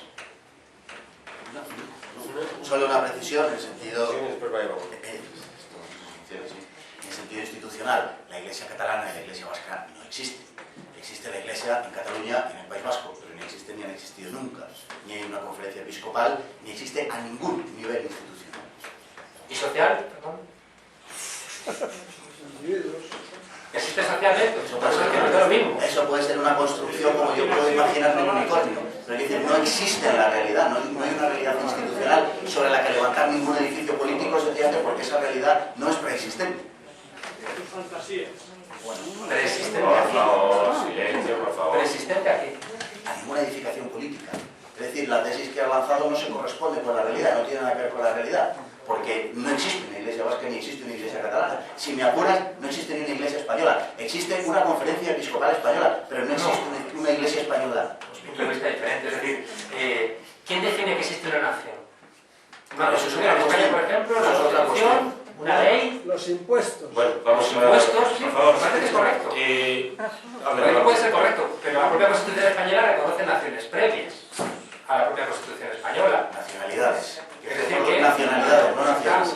está reconociendo que hay algo previo al entramado jurídico que existe. Por tanto, tú puedes decir también que previo a la definición de la conferencia episcopal, pues puede haber sentimientos comunes de gente que habita en un territorio y que se siente parte de una comunidad imaginada como la tuya. Pero eso no es enteramente Entonces, el hecho de que exista conferencia episcopal no le da más fuerza que la jurídica. La Constitución proclama la existencia de una sola nación, que es la nación española. Lo que hay, es verdad que introduce un término muy ambiguo, desafortunado y más a la vista de lo que tenemos hoy en día, que es el de nacionalidades, que tuvo su debate constitucional muy enconado y que finalmente, bueno, se acabó incluyendo para dar gusto a los nacionalistas, pero no reconoce ninguna nación más que la española. No es cierto eso. Sí, es cierto. Y es más, hace fundamental la propia Constitución en dicha indivisibilidad. Estás leyendo mal la Constitución, te invito... No, estoy leyendo lo que pone en la Constitución, no estoy interpretando nada. Eso es lo que pone en la Constitución. Digo ante lo de la humildad también, porque a lo mejor si somos humildes igual podemos aprender cosas. Claro, Porque no lo todos. Te invito a que mires la exposición. Puede ser muy humildemente, esa es la verdad. Si miras al final de la Constitución, hay disposiciones. Sí. Entonces la segunda reconoce al País Vasco o a la Comunidad Vasca como previa a la Constitución. Una cierta especificidad, pero solo una nación. Bueno, Solo por tanto, una nación. está reconociendo que no hace falta la Constitución, que fue una exigencia de ellos que se le reconoció, reconocer que antes de la Constitución ya había los vascos, ¿no? Por tanto, la Constitución... Sevillanos también, ¿no? Bueno, y por favor, público, Iván, venga. Yo creo, parecido, que lo que acaba de exponer Monedero, yo le haría alguna precisión. Yo he leído gran parte de la obra de Bueno, una gran parte de la obra de Bueno, y yo no he percibido ese esencialismo que tú has parecido presentar aquí en relación con la idea de nación. Yo no lo he percibido. Entonces, bueno, ese sería otro debate, por supuesto. Pero bueno, por retomar un poco el origen de este turno de intervenciones, con respecto a la Iglesia, no solamente el aspecto jesuítico que decía Pedro Insua, es que la cuestión social, la cuestión obrera de la Iglesia, pues está planteada en el siglo XIX también. Bien es cierto, pues cuidando mucho pues que las trabajadoras no salgan a la vez por la misma puerta que los trabajadores, en fin, ese sexismo que ahora ha reflotado por otras fisuras, ¿verdad?, ideológicas. Eso por un lado. Por otro, ETA, pues evidentemente ETA vive de las esencias, eso sí que lo puedo afirmar, más rancias y derechistas que hay en España, que además ahondan incluso en el carlismo. En ese sentido, creo que Paz lo has puesto bien. Esas raíces ideológicas se actualizan y yo creo además que en todo el marxismo que se le atribuye, ahí hay una pátina que realmente creo que hay mucha falsa conciencia, por utilizar también esa terminología de la época. Entonces yo creo que son las esencias racistas, son productos de la antropología, son productos del mito de la cultura las que alimentan a ETA, por supuesto las pistolas que luego se compran en los mercados con una financiación muy concreta. Por ir a la financiación, un tema que también ha sacado Paz, y los agentes exteriores, que yo al principio los apunté y creo que son importantísimas. La CIA tuvo relaciones con muchísimos grupos. Aquí, por decir una lista apresurada de hombres con generosas aportaciones de la CIA canalizadas a través del Congreso por la Libertad de la Cultura, estamos trabajando en ello y te invito a que lo consultes, yo te puedo facilitar una bibliografía, humildemente. Hay un montón de individuos que, bajo la etiqueta de liberales o de socialistas o de criptofranquistas más o menos disconformes con el régimen, están recibiendo generosas subvenciones. Por ejemplo, Ignacio Sotelo, por hablar de uno que se me viene ahora a la cabeza, pero también te diría Aranguren, Tierno, Pedro Laín, Julián Marías, Beiras, Madariaga, Chueca, Carlos María Bru, Rilvejo, en fin, estamos... En fin, los agentes externos, porque yo quisiera volver a centrar el debate en la transición, estas transformaciones que vive España, son importantísimas, y no se puede reducir a psicologismos. Y entonces el punto de llegada, y regreso otra vez a mis posiciones de inicio, tú has dicho, efectivamente, y es cierto, que aunque sí que es cierto que la unidad de la nación sí que está en la Constitución, yo también la he leído así. Yo así lo he interpretado, lo habré leído también mal. No, pero está bien, Bueno, lo dice. bien. No, pero bueno, pero además como yo, el castellano. que conste que yo La no soy... indivisible unidad de la nación. pues no, en Lo dice tres español. veces en la misma Lo dice en español. frase. Sí, lo dice en español. No, Entonces, decir tres veces lo mismo en una frase bastante. bueno, también dicen estos de ahora la... mismo o qué? A ver, por favor. No, además, me tengo que ir dentro de 5 minutos tranquilo. Ya está bien. Vamos a ver. Se va a quedar usted tranquilo. ¿Que no deja hablar? A ver, hay un moderador que soy yo y daré. Vamos a ver, es que precisamente yo quiero subrayar de nuevo...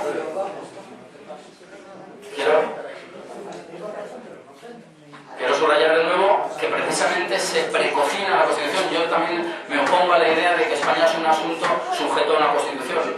No es un producto de la Constitución. España no arranca en la Constitución ni finaliza en ella, por supuesto. Ni deja de existir porque se extiende en territorio, lo cual consideraríamos, eso debería de debate, un hurto, un robo a la nación. Un hurto, sí. Eso podemos hablar otro día. Pero precisamente por eso yo decía que estos movimientos que se están produciendo en la transición, con más o menos tolerancia y visibilidad, ya plantean lo que hoy tenemos, y yo insisto y me mantengo, es socialdemocracia lo que tenemos, es lo que yo creo.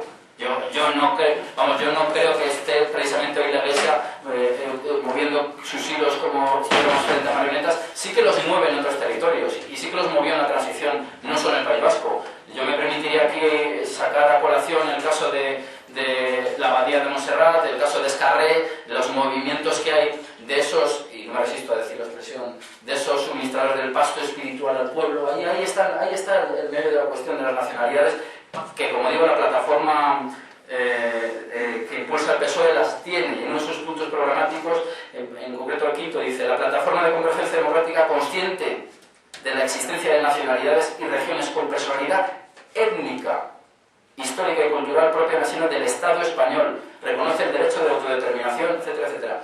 Estas son las bases ideológicas de lo que hoy tenemos. Esta es la transición y estos son los resultados.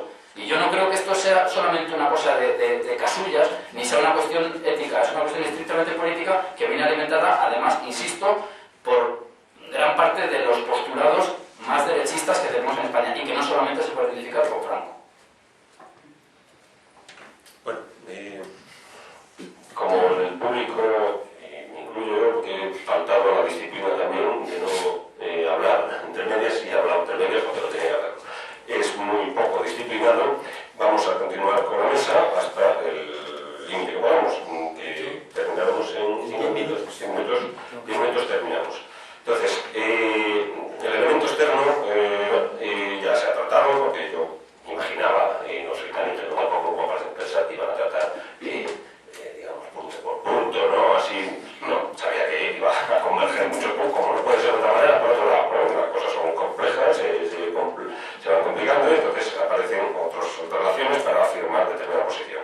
Pero varios hitos, digamos, de la transición española, como son la Guerra Fría, en el contexto de la Guerra Fría, que cómo se juega, explicar la pregunta es excesiva para los 10 minutos que nos quedan en el debate, pero bueno, la Guerra Fría, las potencias, qué papel tienen los Estados Unidos en la transición española, qué papel, bueno, ha sido, Iván lo ha sacado a la CIA, ¿no? El libro de Grimaldo es famoso, qué opinión nos merece ese libro, el propio Garcés, ¿no? Garcés había ya hablado de estos asuntos, ¿no? Un libro bastante importante y no demasiado conocido, que es Soberanos intervenidos, ¿no? Si España en la transición cobró o se mantuvo esa soberanía, por decirlo así, en los postulados que acaba de ofrecer Iván, pues quizás está precisamente por ese componente de robo, componente disolvente de la nación española, quizás está presente, ¿no? Entonces, ¿hasta qué punto se ha hecho soberana España o se ha intervenido en ella de tal manera que la soberanía se ha suspendido con las bases americanas? Es decir, ¿hasta qué punto el tutelaje norteamericano está poniendo en cuestión la propia soberanía española? Que es un poco lo que plantea Garcés en ese libro, ¿no? En relación a España y a Chile y a otros países hispanoamericanos. Entonces, este conjunto de temas y el papel de la Unión Soviética, es decir, el papel de la Unión Soviética, qué papel tiene, qué influencia tiene en España, ¿no? Es decir, a través del PC, se supone, ¿no? Pero hasta qué punto el PC incorpora esa influencia o no, se desmarca, ¿no? Como el comunismo de Berlín, del comunismo italiano y francés, ¿no? De los dos países más potentes desde el punto de vista de afiliados de los partidos comunistas, ¿no? El francés, sobre todo el italiano, que tiene muchos millones de afiliados. Entonces, este asunto, un poco, y lo siento quizás por plantearos demasiadas preguntas o demasiadas cuestiones muy relevantes para el poco tiempo que si contesta Juan Carlos. Simplemente Estados Unidos siempre piensa en sus propios intereses, es decir, que España... Pensar que Estados Unidos puede apoyar una dictadura sin ningún tipo de problema, es decir, Estados Unidos no ayudó a algunos países en Europa en la Segunda Guerra Mundial, porque sí que es verdad que les echó una mano, yo creo que al nuestro no, y creo que a otros muchos no. Basta ver el papel de Estados Unidos pues, en el Oriente Medio, en América Latina, sus invasiones constantes y su comportamiento, ¿no? En el año 53, ¿no? Le da un de oxígeno, ¿no?, a Franco. Estados Unidos es el que decide que los aliados que han ganado a las potencias del eje y que podían perfectamente haber cruzado los Pirineos, igual que acabaron con Hitler y con Mussolini, pues haber acabado con la dictadura franquista. No lo hacen, deciden que no, porque ya empezó la Guerra Fría y Franco, como dijo Somoza, de Somoza a Roosevelt, pues es un hijo de puta, pero es nuestro hijo de puta, en la frase famosa. Y de repente Franco se convierte en un aliado de la Guerra Fría en el bloque occidental. Y eso se mantiene. ¿Qué ocurre? Como Franco es una persona que se va creciendo, en un momento determinado los norteamericanos piensan porque no les resulta lo suficientemente fiable, y que lo que no quieren es que pierdan un puntal importante de lo que va a ser la OTAN, de lo que va a ser el bloque europeo durante la Guerra Fría, que es España. Se dan un susto, por supuesto, con Portugal y la revolución de los claveles, y por supuesto ellos están ahí constantemente insistiendo en lo único que realmente les interesa, que es que la península no se pase al bloque soviético. Está prohibido que entren comunistas en los gobiernos. La primera vez que entra va a ser brevemente, claro, en Portugal, pero nada, eso se termina en nada, y después en la Francia de Mitterrand igualmente hay presiones para que eso no ocurra, ¿no? Y entonces los norteamericanos empiezan a enredar, ¿no?, para jugar a todas las bazas. Y claro, por supuesto que tienen nómina a gente de todo. Es muy parecido a lo de la Iglesia. ¿Por qué no hubo un partido democristiano como tal? Porque la Iglesia dijo en ese momento: tenemos gente en todos los partidos, hay muchas más garantías que tengamos nuestra gente reubicada en todos los partidos a que tengamos un solo partido que si pierde, perdemos todo tipo de control. Y los norteamericanos igual.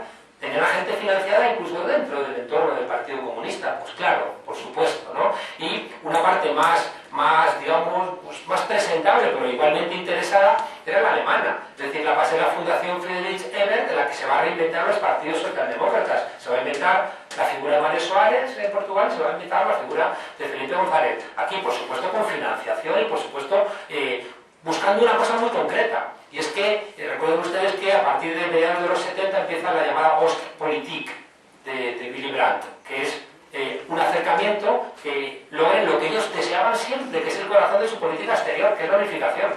Y por tanto, lo que no querían los alemanes era que hubiera un conflicto en Europa entre Estados Unidos y los soviéticos que dificultara la unificación alemana. Y por eso entienden que van a financiar lo que haga falta para construir un sistema político, bueno, pues que no genere mucho ruido y que permita seguir trabajando a su cancillería en lo que realmente les interesa. Y por supuesto, lo que no me vale, que es mi crítica también al libro de Grimaldos, es que había una pizarra, como dijo una persona que para mí que es un cara dura, que es Alfonso Guerra, que había una pizarra donde estaba diseñada la transición.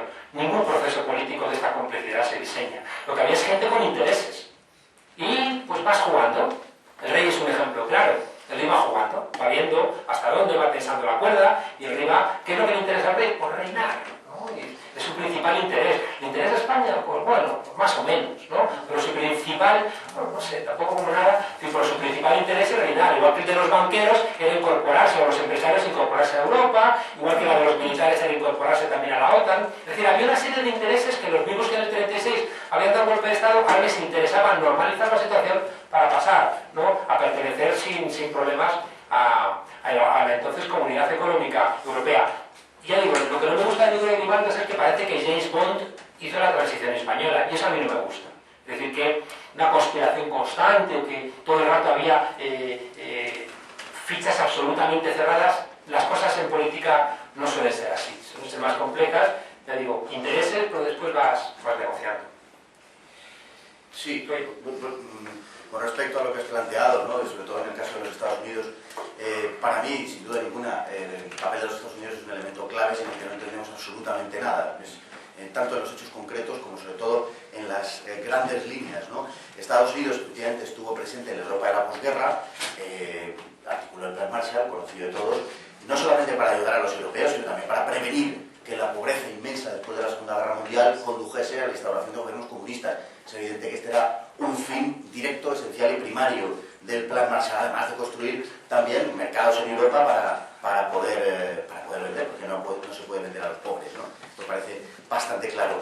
A Franco no lo descabalgan por muchas razones. En primer lugar, porque Franco, y esto sería un tema muy sugestivo que yo me permito brindarle casi a la mesa, Franco es percibido así por Gran Bretaña y por Estados Unidos, rinde grandes servicios en un momento dado a los aliados y no les interesa.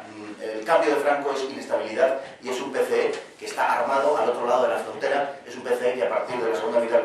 empieza a entrar a través de los Pirineos, y lógicamente eso a Estados Unidos en los comienzos de la Guerra Fría es lo último que le interesa. Y por último, España, ciertamente no podemos, a todos los que pues, sintamos un amor por la independencia de nuestra patria, pues no podemos más que lamentar que efectivamente España desde Carlos IV lleva desarrollando una política exterior, permítaseme la expresión, absolutamente cipaya. España lleva desarrollando una política exterior permanentemente tutelada por Francia, por Gran Bretaña, según momentos y épocas, y a partir de un determinado momento, básicamente en los años 50, por los Estados Unidos. Esto es indiscutible. España ha necesitado siempre un valedor fuera, entre otras cosas porque España no está en disposición, no tiene la voluntad, no puede o no quiere, que de todo hay y de todo podríamos hablar, de desarrollar una política exterior con verdadera presencia. Hoy en día, si les decimos a los españoles, por ejemplo, si quieren ser independientes y si quieren pues que España tenga una política exterior propia y determinados compromisos en el exterior, probablemente todo el mundo diría que sí, pero si luego les pasáramos la factura, probablemente todo el mundo diría que no. Eso incluiría a lo mejor tener unas fuerzas armadas con más presencia que las que tienen y algunos otros tipos de presencia diplomática que tampoco estarían dispuestos a pagar. Y por último, en cuanto a la OTAN, que también es un tema yo creo que muy amplio y muy sugestivo, ¿no? Indudablemente había una ligazón entre la entrada en la OTAN y la entrada en la Unión Europea. Por tanto, en fin, por terminar y por resumirlo, sin los Estados Unidos no entendemos prácticamente nada de lo que pasa en la transición, considerada incluso desde los primeros momentos, considerada incluso desde los años 50 y las transformaciones económicas, hasta su culminación y por descontado hasta el día de hoy, claro. Un programa de televisión, lo lamento, me encantaría discutir con ustedes. La próxima ocasión, espero... Qué lástima. Sí, espero haber dejado una reflexión. Yo me voy con sus reflexiones y les agradezco su amabilidad, sinceramente. Gracias.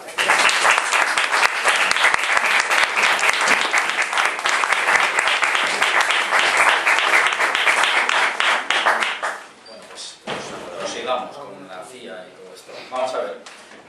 Yo creo que lo que está ocurriendo... El tema de la Guerra Fría yo creo que es esencial y en gran medida suscribo parte de las cosas que han dicho los dos contertulios, es decir, que en definitiva Franco no era un obstáculo sino una herramienta o un garante de algunas cosas por su anticomunismo. ¿Qué ocurre después de la Segunda Guerra Mundial? Pues que una vez vencida, gracias además a la Unión Soviética, fundamentalmente la amenaza del nazismo, pues la Europa devastada, en eso también estoy de acuerdo con Paz, pues corre el así visto como peligro de ser absorbida por el bloque comunista.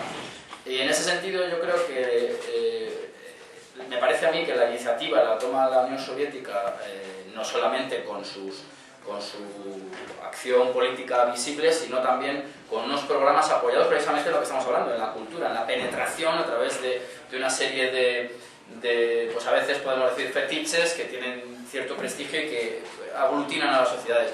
Estados Unidos, por su parte, se apresura porque el acuerdo al que llegan contra Hitler pues enseguida se disuelve porque son sociedades antagónicas en cierto modo, ¿no? Entonces, yo diría que Estados Unidos, la acción que tiene va a dos velocidades, o hay una acción visible y otra más discreta. La acción visible la podemos jalonar rápidamente, ¿no? Año 53, convenios Estados Unidos-España, bases militares. Año 55, España admitida en la ONU, evidentemente ligada también a las presiones para que, y este ya es un giro que se da posteriormente, para que España pues, se convierta en un país democrático, la homologación política, ¿no? Y el hecho de que el imperialismo norteamericano va unido a la democracia de mercado, yo creo que eso hay que tenerlo bien presente.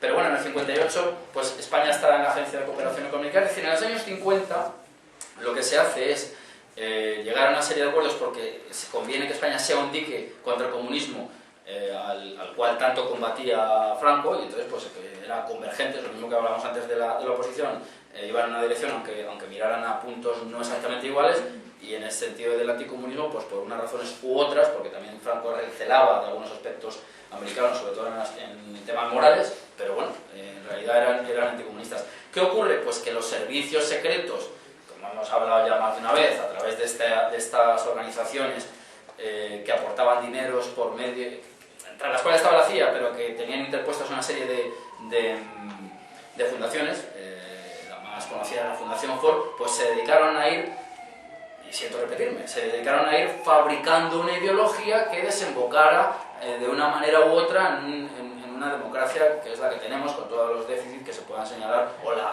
nivel de densidad tan penoso en el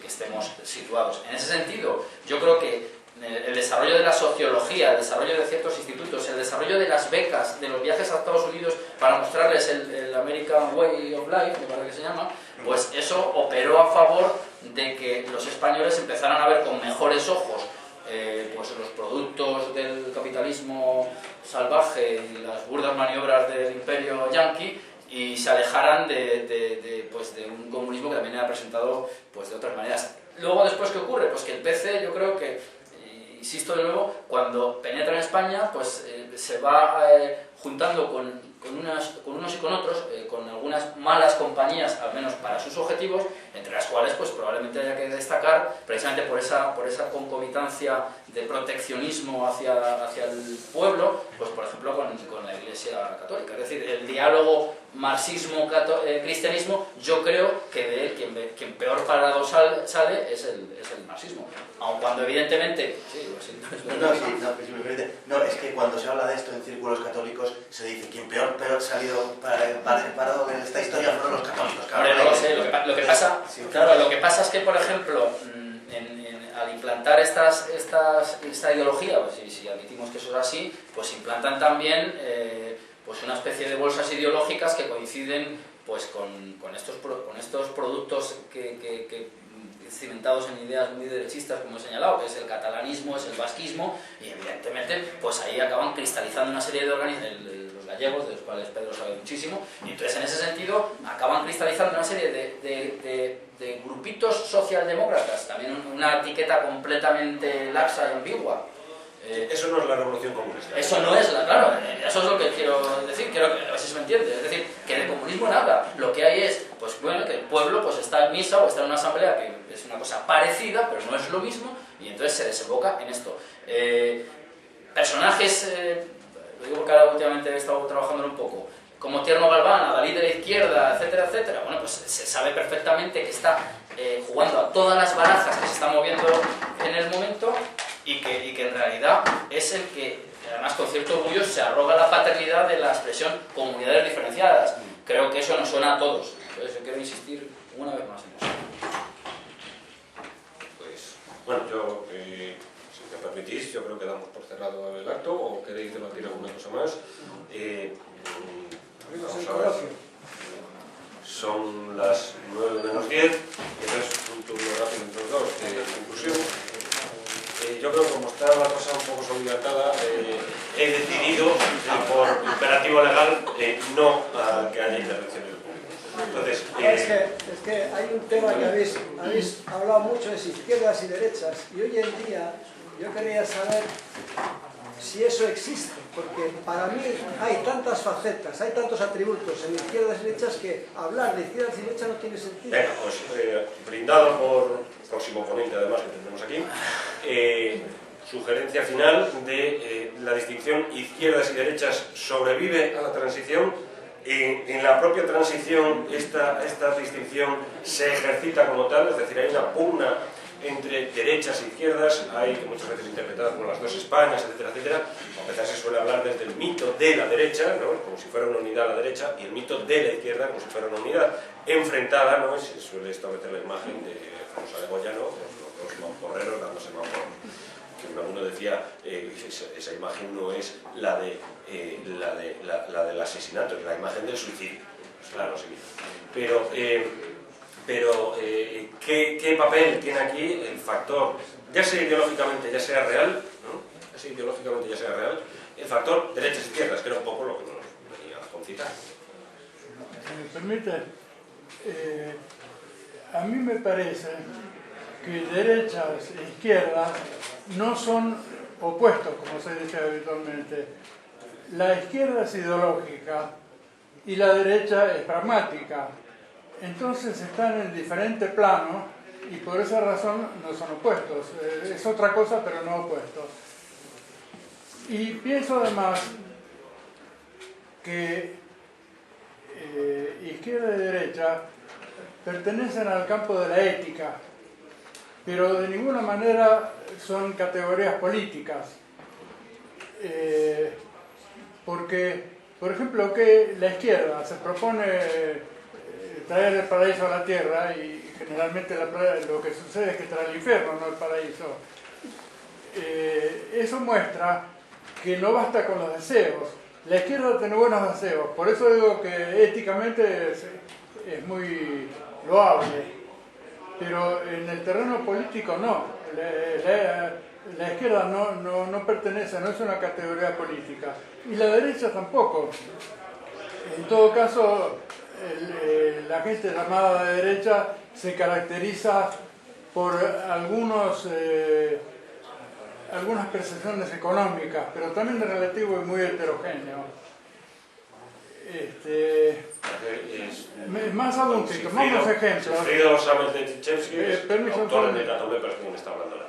Lo que pasa es que si nosotros entendemos que la distinción no tiene sentido político, entonces, digamos, el debate se diluiría, por así decirlo. Entonces, ya no es que sobreviva la transición, es que nunca existió la distinción entre derecha política. Yo quiero comentar que ni siquiera se pueden dar ejemplos reales. Por ejemplo, a veces se dice que Hitler es un ejemplo de la derecha. No, señor. Hitler es de izquierda, si es que aceptamos este tipo de clasificación, porque él revolucionó toda la sociedad igual que Mussolini. Y en todo caso, la actuación de Hitler es muy parecida a la de Stalin, tanto que llegaron a firmar un pacto. Para mí tuvo un gran error. Yo me temía que Hitler se aliara con Stalin. No lo hizo, fue un error muy grande de él, porque así hubieran ganado muchísimo los dos. Pero hay un gran parecido entre el comunismo y el nazismo. Se parece más el nazismo al comunismo que al fascismo. Tiene elementos comunes el fascismo y el nazismo, pero no son lo mismo. Esa es la idea de Brager, del politólogo. Pasamos a los ponentes, ¿no? Esa es la idea de Karl Dietrich Brager, cuando dice que efectivamente sitúa el nazismo como el régimen más parecido al nazismo sería el marxismo. Pero hay muchos puntos de vista, quiero decir, para una persona que suscriba el punto de vista de los derrotados en la Segunda Guerra Mundial, por ejemplo, la identidad esencial era la de la democracia y la del marxismo. Para un marxista, indudablemente, la identidad esencial era la de las democracias y el fascismo. El fascismo era una expresión de la burguesía, de una burguesía aterrorizada en su estadio terrorista. Sí, es enloquecido, pero quiere decir que era su punto de vista. Para el punto de vista de Berlín, realmente la identidad esencial era la que mantenían los judíos de Wall Street y los judíos de Moscú. Al final, la historia no sé a quién le da la razón, pero lo cierto es que la alianza fue entre democracias y comunismo. Quiero decir con esto, que por muy escandaloso que suene, alguna razón tenía también en ese sentido, en el análisis histórico, el bando de los derrotados en este caso. Pero yo suscribo mucho de lo que ha dicho. El otro día, viendo un reportaje en televisión de la caída, de la liquidación de la Unión Soviética, apareció un coronel del Ejército Rojo, era un reportaje de principios de los 90, tendría ya 20 años o 22 o 23. Aparecía al final de la época de Gorbachev, sería el año 90-91. Apareció un coronel del Ejército Rojo en pantalla, bueno, pues hablando del ejército, hablando de su pasado, había luchado, estaba retirado, había luchado como soldado suboficial en la Segunda Guerra Mundial, y estaba lleno de condecoraciones y tenía 4 o 5 heridas. Estaba hablando con una enorme nostalgia de la época, del final, de la época de Stalin, de la época de Brezhnev, hablaba mucho peor de Khrushchev, pero quiero decir que expresaba una melancolía al respecto. A mí me recordaba mucho, por ejemplo, a algunos militares españoles muy ligados al régimen del caudillo en los últimos años de Franco. Por ejemplo, decir, era una postura esencialmente parecida, por lo menos en lo vital. Si hoy Cuba viviera un proceso de transformación hacia eso que llaman la democracia, tipo, no sé, americano o europeo, y lo que quiera, si viviera ese proceso Cuba, indudablemente, ¿cuál sería el papel del Partido Comunista? Sería un papel retardatario, sería un papel conservador. Si llegamos a la convicción de que la derecha es conservadora, entonces llegaríamos a la convicción de que el Partido Comunista es conservador. Bueno, puede ser discutible. Yo estoy de acuerdo en que esencialmente la derecha y la izquierda no existen, son falsedades, son imposturas, son dos impostores a los que nos cuesta mucho señalar con el dedo y desenmascarar, ¿no? Ahora, en cuanto a la democracia... Sí, vamos a dejar que le conteste y vamos un momentito. Yo creo que la pregunta, el problema que tiene del papel jugado por derechas e izquierdas en la transición es que a estas horas de la tarde la Unión Soviética no existe. eso distorsiona enormemente. Es decir, no hay un bloque al que escribirse y eso distorsiona mucho. Yo por eso pienso precisamente que gran parte del desvanecimiento que yo he dicho del PC pues es precisamente su toma de distancia, la apuesta por el eurocomunismo y por enredarse en una serie de cuestiones. Por otro lado, yo creo que esto de pragmatismo e idealismo pues no me convence muy bien a la hora de discernir entre una cosa y otra, porque eso me ha recordado la famosa anécdota de Fernando de los Ríos, ¿no? Aquí hemos hecho esto y lo otro, de más allá, planes estrictamente pragmáticos, y viene el otro y dice, bueno, y la libertad, claro, es que el idealismo ahí lo invoca precisamente el socialista español, aunque cuando estuviera vinculado a ellos, y el pragmatismo lo defiende pues el comunista realmente existente del momento. Entonces yo creo que, en fin, claro, si yo llevo todo el rato diciendo que lo que se ha conseguido es la socialdemocracia, pues yo creo que la respuesta ya la dio Lenin hace mucho tiempo, ¿no? Eso sí. Perdóneme, la democracia es un ideal, pero en la práctica es extremadamente inestable y débil. Para que haya democracia tiene que cumplirse una serie de requisitos. Uno de ellos es que exista una aristocracia que guíe ideológicamente a la gente. Y sí, una aristocracia de la cultura, de la inteligencia, de la política, de todo. Pero si no hay esa aristocracia, no hay democracia. Y se me fue la idea. Es una crisis de las élites, entonces es lo que plantea usted es que es una crisis de las élites. Para la democracia hace falta cultura. Otra cosa es que a veces se dice que el gobierno tiene que hacer lo que el pueblo quiere. El pueblo es una categoría abstracta, no existe. Lo que existe son los ciudadanos.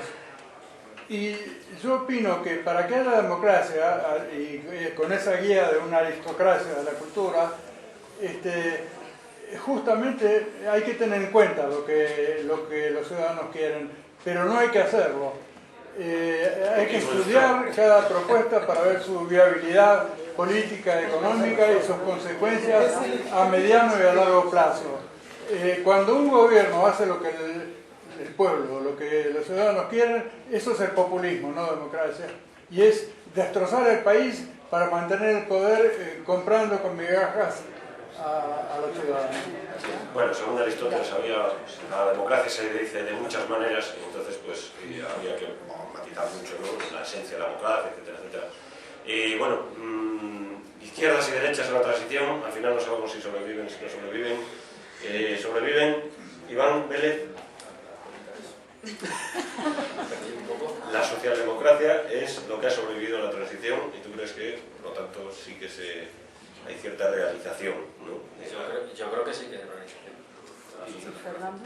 Fernando, como conclusión. Yo coincido mucho en que no solamente España es una manera muy marcada, pero toda Europa es un producto socialdemócrata. Después de la Segunda Guerra Mundial me parece que es poco discutible, aunque a lo mejor desde posturas muy de la izquierda pues pueda analizarse de otro modo.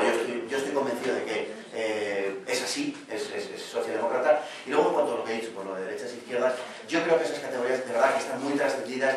Yo creo que hoy no hay más que una especie de sistema a nivel global, con matices ciertamente, pero en el cual la mayor parte de la población, y lo digo con pena, no lo digo con ningún entusiasmo ni mucho menos con alegría, la mayor parte de la población se comporta como un rebaño. Pero en todos los países, no solo en España, en todos los países.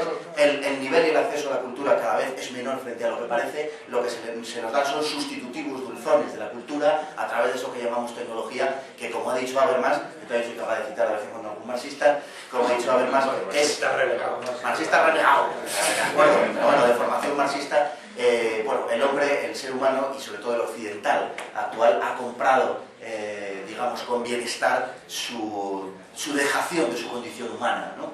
Y sinceramente creo que es así. Entonces, para mi opinión no hay más que muy matizada derecha e izquierda, porque es un sistema que es algo muy parecido al dios moro. Yo no estoy de acuerdo en eso de la socialdemocracia, porque tenemos que terminar. Muchas gracias a todos. Muchas gracias a los ponentes, muchas gracias al público asistente.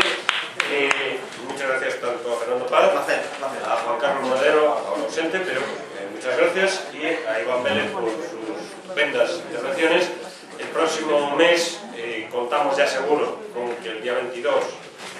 presentación del libro de Francisco Caja, la segunda parte del libro La raza catalana. Francisco Caja, profesor de la Universidad de Barcelona, el día 22 de noviembre, así que les invitamos a todos ustedes a que asistan el día 22 de noviembre. Muchas gracias. Ahora tenemos un vino ahí fuera, perdón, pero el tercer acto, el vino.